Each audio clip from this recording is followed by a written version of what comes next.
Hi friends, ഇത് കൊയിലാണ്ടി കാഞ്ഞിലശ്ശേരി ശിവക്ഷേത്രമാണ്. ഇതിൻ്റെ കവാടമാണിത്. ഇത് സാമൂതിരിയുടെ കീഴിലുള്ള ഭരണമാണ്.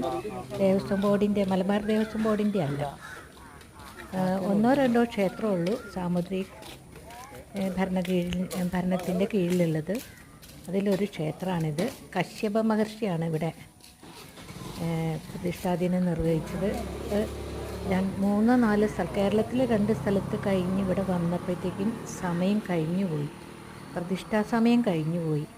അപ്പോൾ കഴിഞ്ഞിലശ്ശേരി എന്നാണ് ശരിക്കുള്ള പേര്. അത് ലോപിച്ച് കാഞ്ഞിലശ്ശേരി എന്നായി എന്ന് മാത്രം. ഇത് ഇപ്പോഴും സാമൂതിരി ഭരണത്തിൻ്റെ കീഴിലാണ് ഈ ക്ഷേത്രം ചെയ്യുന്നത്.